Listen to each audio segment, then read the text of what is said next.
All right, guys. So there are three things for us not to focus on this year, 2025. The first one is self-doubt. All right, okay.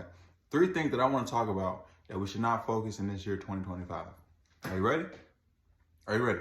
All right, the first one that you should not focus on is self-doubt. You don't know how much time you're going to be robbing yourself if you constantly keep doubting yourself. That thing that you want to do, my brother, go ahead and do it. All right? If you're constantly waiting on somebody to tell you that you can do something, that's just another way of saying that I don't believe in myself, right? That thing that's in your heart that you want to do, bro, go ahead and do it. Stop waiting for validation, because 9 times out of 10, you're seeking validations from individuals who are waiting on a plan for themselves or trying to figure out things themselves. If a person doesn't even have things figured out for themselves, what makes them think that they have something for you? Now, I'm not saying to knock down constructive criticism or advices from individuals, but be mindful of who you get your advice from. Most of the individuals that you're waiting for validation from might be your best friends. And 9 times out of 10, they're still figuring things out themselves, right? When it comes down to you doing something or saying that you're going to do something, that one thing that you got to eliminate is self-doubt. And it starts with self. It's that inner dialogue. Whatever dialogue that you have on the inner world, is 9 times out of 10, it's going to be expressed to the outer world. So if you know that you have the ability to choose between self-doubt and self-confidence, my brother, go ahead and pick self-confidence, because you have a choice to pick, right?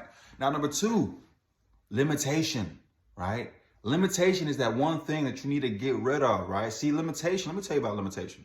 Limitation adopts that concept of glass half full or half empty, right? It just depends on how you look at the word limitation. Now, limitation can be a stumbling block for you if you choose to look at it that way. But limitation can also be an opportunity for you to use your imagination to surpass that limitation, right?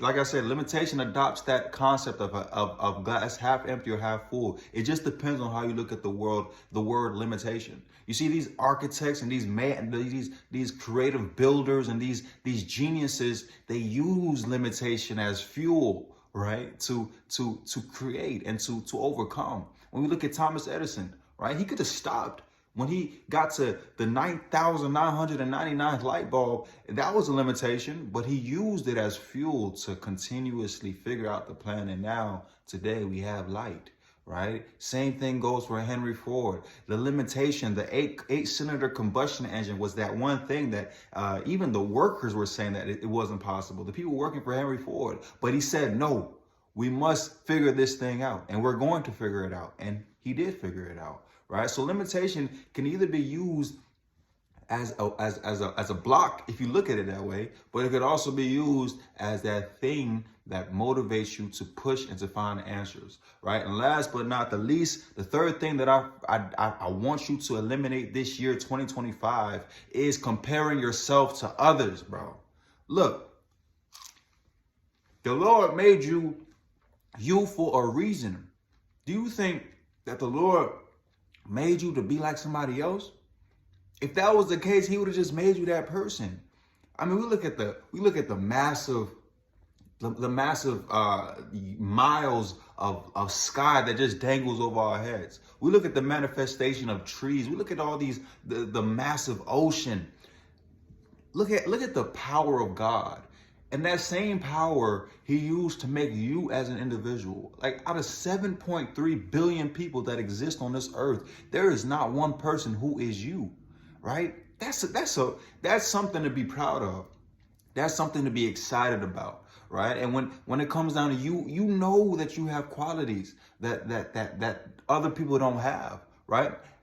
But that is not, that shouldn't rob, like, just because another person knows how to square dance or line dance very, very good, should not rob you of the important qualities that you know, or that you know that you have. See, God put something in your heart, and it's meant for you to sit down with yourself and to figure it out. And 9 times out of 10, you already know it.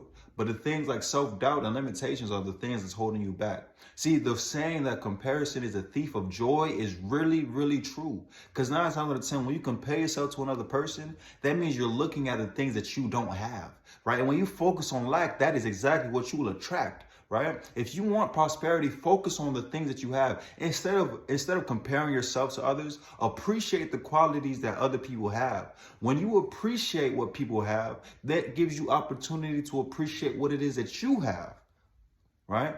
And when you appreciate what you have, it gives you opportunity to focus on what you have and to cultivate it and to grow it and to nourish it the best way that you can. So 3 things for you not to focus on this year, 2025, is self-doubt, limitation, and comparing yourself to others. I guarantee you, when you get the hang of those 3, my brother, you're going to be exactly where you want to be, right? Not having no care in the world. You're going to be the man that you want to be. You're going to be the brother that you want to be, the son that you want to be. Just focus and stop getting in your own way. You got this. I believe in you.